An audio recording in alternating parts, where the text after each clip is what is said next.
வணக்கம் மக்களே, welcome to Tamil train trips and tricks channel. இன்றைக்கி 11/8/2022. அது இல்லாமல் இன்றைக்கி எக்ஸ்பைரி டே வேறு, இந்த வாரத்தோட எக்ஸ்பைரி டே. ஸோ இன்றைக்கி மார்க்கெட் எப்படி இருக்கும், எங்கெங்கெல்லாம் ட்ரேட் எடுக்கிறதுக்கு பெட்டர் ஆப்பர்ச்சுனிட்டி இருக்குது, மார்க்கெட் எப்படி மூவ் ஆகும் அப்படிங்கிறத இன்றைக்கி பார்ப்போம். இன்றைக்குமே மோஸ்ட்லி ஆப்ஷன் பையருக்கு நல்லா ஹெல்ப்ஃபுல்லாக இருக்கிற மாதிரியான ஒரு வீடியோ தான் இது. வாங்க வீடியோக்குள்ளே போகலாம். Before analysing Nifty and bank Nifty, first we have to see that global market பற்றி பார்க்கணும் அப்படின்னு சொல்லியிருக்கேன். ஸோ இன்றைக்கி பார்த்தீங்கன்னா நமக்கு எஜெக்ஸ் நிஃப்டியை பாருங்கள், ஒரு 1% ஏறி இருக்குது. ஸோ நல்ல ஒரு பூம் இருக்குது அப்படிங்கிறது தெரிஞ்சிருச்சு.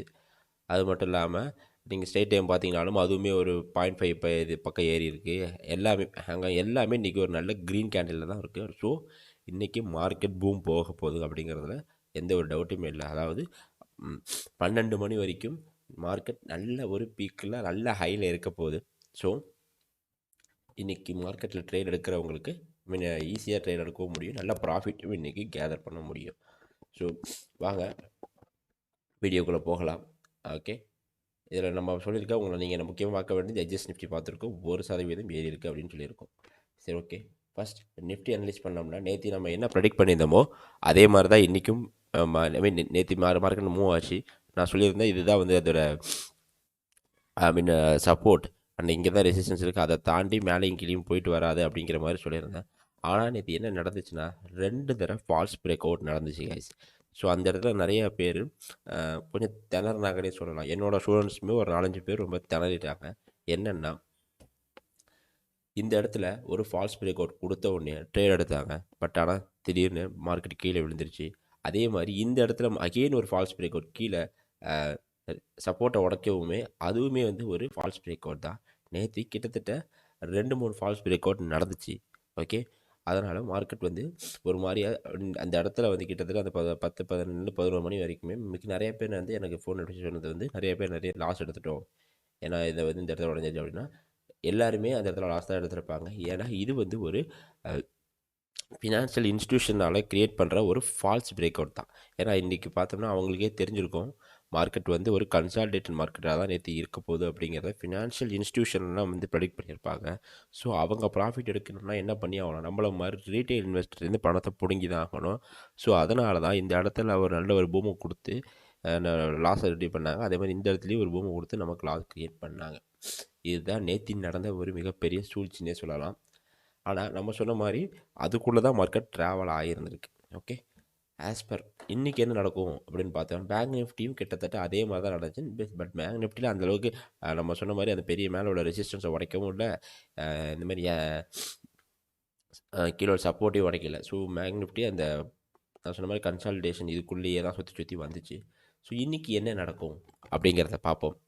இன்றைக்கி நான் சொல்லியிருந்தேன் எஜெக்ஸ் நிஃப்டி வந்து ஒரு புள்ளியை வந்து 1% ஏறி இருக்குது அப்படின்னு சொன்னேன். ஸோ இன்றைக்கி பேங்க் நிஃப்டி ஓப்பன் ஆகும் போதே நல்ல ஒரு பீக்கில் தான் ஓப்பன் ஆகும். ஏன்னா ஆல்ரெடி அது வந்து அதோட இந்த வீக்கோட ஹையை வந்து உடைக்க ட்ரை பண்ணிச்சு. பட் நேற்று உடச்சிச்சு.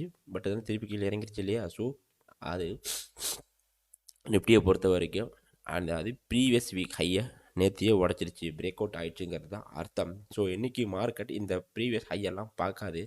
ஓகே, சர்ன்னு பழைய ப்ரீவியஸ் ஹை இதை நோக்கி இந்த லெவலுக்கு நல்ல ஒரு ஏற்றம் கொடுக்கும். கிட்டத்தட்ட ஒரு 1%. இப்போ எவ்வளோவில் இருக்குது, கிட்டத்தட்ட 17,538, 35 ரேஞ்சு, 38 ரேஞ்சுக்கிட்ட இருக்கு இல்லையா. இன்றைக்கி ஓப்பன் ஆகும் போதே கிட்டத்தட்ட ஒரு 60, 70, 80 ரேஞ்சுக்கிட்ட ஒரு அதாவது 0.7% கிட்டத்தட்ட ஏறுறதுக்கான வாய்ப்பு மிக அதிகம். மார்க்கெட் ஓப்பன் ஆகும் போதே அப்படியே வந்து ஆகலை, ஒரு 10% 0.10% லெவலுக்கு தான் இன்க்ரீஸ் ஆகிருக்கு அப்படின்னாலும் மார்க்கெட் 10 மணிக்குள்ளே நல்ல ஒரு பூம் கொடுத்துரும். ஸோ ஆஸ் எ ட்ரேடராக நீங்கள் இன்றைக்கி எங்கே ட்ரேட் எடுக்கணும் அப்படின்னு வெயிட் பண்ணிங்கன்னா, நீங்கள் வந்து இப்போ காலையிலேயே எடுக்க போகிறேன் அப்படின்னா ஒன்றுமே இல்லை, மார்க்கெட் பாருங்கள், இதை கட்டாகி ஓப்பன் ஆகிருக்கான்னு பாருங்கள். ஓகே, இதை கட்டாகி ஓப்பன் ஆகிருக்கான்னு பாருங்கள். ஸோ மார்க்கெட் எங்கே ஓப்பன் ஆகிருக்குன்னு பார்த்து அது கொஞ்சம் நேரம் விடுங்க. ஏன்னா மார்க்கெட் வந்து ஒரு ரீட்ரேஸ்மெண்ட் எடுக்கும். எனக்கு தெரிஞ்சு இன்றைக்கி மார்க்கெட் 17,580 அந்த ரேஞ்சில் ஓப்பன் ஆகும்.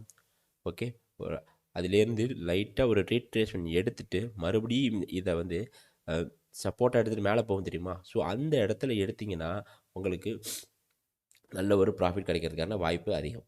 ஓகே, அந்த மாதிரி தான் வந்து உங்களுக்கு நிறைய வாய்ப்பு இருக்குது. அதாவது இங்கே இருக்கிற அந்த மார்க்கெட் இங்கே ஓப்பன் ஆகும், இந்த இடத்துல ஓப்பன் ஆகிட்டு திருப்பி ஒரு ரீட்ரேஸ்மெண்ட் கொடுத்து தான் மேலே போகும் அப்படிங்கிறத உண்மை. ஓகே, இதுதான் இப்படி தான் இருக்கும் இன்றைக்கி வந்து மார்க்கெட்டோட நிலைமை. ஸோ வந்து நமக்கு என்ன பார்த்தோம்னா, இந்த இடத்துல நம்ம வந்து ட்ரேட் எடுக்கணும், மார்க்கெட் எப்போ ரீட்ரேஸ் ஆகுது அப்படிங்கிறத பார்த்து வெயிட் பண்ணி ட்ரேட் எடுக்கணும். ஸோ அங்கே எடுத்திங்கன்னா நல்ல ஒரு பூம் கொடுக்கும். ஏன்னா அடுத்த சப்போர்ட்டில் கிட்டத்தட்ட 620, எனக்கு தெரிஞ்சு இன்றைக்கி அதையுமே உடைக்கிறதுக்கான வாய்ப்பு அதிகம். So wait for this boom, mean this retracement and trade here. அதுதான் வந்து ரொம்ப இம்பார்ட்டன்ட் நிஃப்டியை பொறுத்த வரைக்கும். ஓகே, ஏன்னா நான் வந்து ஒரு ட்ரெண்ட் லைன் வரைஞ்சிருக்கேன். ஸோ அப்படியே வந்தாலும் ட்ரெண்ட் லைனும் கிட்டத்தட்ட சப்போர்ட்டும் ரொம்ப பக்கத்தில் இருக்கிறதுனால இதை டச் பண்ணாலே கண்டிப்பாக மார்க்கெட் மேலே போகிறதுக்கான வாய்ப்பு அதிகம். நெக்ஸ்ட் பேங்க் நிஃப்டி பார்ப்போம். அதே தான் பேங்க் நிஃப்டிலையும் நேற்று சொன்ன மாதிரி பக்காவாக இதுக்குள்ளேயே சுற்றிட்டு இருந்த பேங்க் நிஃப்டி இன்றைக்கி நேற்று இதுலேயுமே சின்ன சின்ன பூம் வந்து எக்ஸ்ட்ரா இப்போ இது வந்து ஹையை உடச்சிட்டு தான் நேற்று இருந்துச்சு. ஸோ அதனால் இன்றைக்கி என்ன நடக்கும் அப்படின்னு பார்த்தீங்கன்னா, அதே மாதிரி மார்க்கெட் இந்த வாரத்தோட ஹையை வந்து உடச்சிட்டு தான் ஓப்பனே ஆகிறதுக்கு சான்ஸ் அதிகம். ஸோ அதுவுமே ஓப்பன் ஆகும். பட் இதுக்கு வந்து பார்த்திங்கன்னா நல்ல ஒரு பூம் இருக்க சான்ஸ் இருக்குது. பேங்க் நிஃப்டியை பொறுத்த வரைக்கும் நல்ல ஒரு இந்த அளவுக்கு ஒரு பூம் இருக்கிறதுக்கான வாய்ப்பு இருக்குது. ஓகே, கிட்டத்தட்ட 38,900 அந்த ரேஞ்சு கூட போகிறதுக்கு கிட்டத்தட்ட ஒரு 400 பாயிண்ட் கூட ரேலி ஆகிறதுக்கான சான்சஸ் இன்றைக்கி ரொம்ப அதிகம். அது இல்லாமல் இன்றைக்கி வீக்லி எக்ஸ்பைரி அப்படிங்கிறதுனால. பட் இதுலேயுமே நம்ம எங்கே ட்ரேட் எடுக்கலாம் சார் அப்படின்னு கேட்டிங்கன்னா, இதுவும் மார்க்கெட் இன்றைக்கி வெயிட் பண்ணுங்கள். இந்த ஹையை வந்து உடச்சிட்டு மேலே ஓப்பன் பண்ணிச்சுன்னா வெயிட் பண்ணுங்கள். இன்கேஸ் ஹையை உடைக்காமல் இங்கேயே ஓப்பன் ஆயிடுச்சு, இந்த ரேஞ்சுக்குள்ளேயே ஓப்பன் ஆயிடுச்சு அப்படின்னா அது எப்போ உடைக்குங்கிறத வெயிட் பண்ணி அப்போ ட்ரேட் எடுங்க. இன்கேஸ் ஆல்ரெடி உடச்சிட்டு ஓப்பன் ஆயிடுச்சு, இந்த இடத்துல இந்த ரேஞ்சுக்கிட்ட உடச்சிட்டு ஓப்பன் ஆயிருக்கு அப்படின்னா அது ரீட்ரேஸ் ஆகிற வரைக்கும் வெயிட் பண்ணுங்கள். அது கண்டிப்பாக இந்த இடத்துல வந்து ரீட்ரேஸ்மெண்ட் ஆகும். ஸோ இந்த இடத்துல ரீட்ரேஸ் ஆகும்போது எடுத்துகிட்டு ஸ்டாப் லாஸ் வந்து அதுலேருந்து ஒரு 20 புள்ளி இல்லைன்னா பல இந்த லோ இதை ஸ்டாப் லாஸாக வச்சுக்கிட்டு நீங்கள் ட்ரேட் எடுங்க. பூம் நல்ல ஒரு பூம் இன்றைக்கி இருக்கிறதுக்கான வாய்ப்பு அதிகம். இது எல்லாமே நான் சொல்கிறது எல்லாமே கிட்டத்தட்ட ஒரு 12 மணிக்குள்ளேயே நடக்கக்கூடிய சான்சஸ் இன்றைக்கி மிக மிக அதிகம். ஓகே, ஏன்னா 12 மணிக்கு மேலே மார்க்கெட் எப்படி திரும்பும் எப்படி திரும்பாது அப்படிங்கிறது நம்ம கையில் கிடையாது. அது வந்து யூரோப்பியன் மார்க்கெட் கையில் போயிடும். ஸோ இது எல்லாமே 12 மணிக்குள்ளேயே நடக்கிறதுக்கான வாய்ப்பு அதிகம். ஓகே, இந்த லைனை வந்து நீங்கள் ஞாபகம் வச்சுக்கோங்க. ஏன்னா இதுக்கு முன்னாடி நம்ம பெரியஸாக ஒரு சப்போர்ட்டோ ரெசிஸ்டன்ஸோ வந்து பேங்க் நிஃப்டியில் ரொம்ப தூரத்தில் தான் இருக்குது. அப்படிங்கிறதுனால நல்ல ஒரு பூம் கொடுக்கறதுக்கான சான்சஸ்.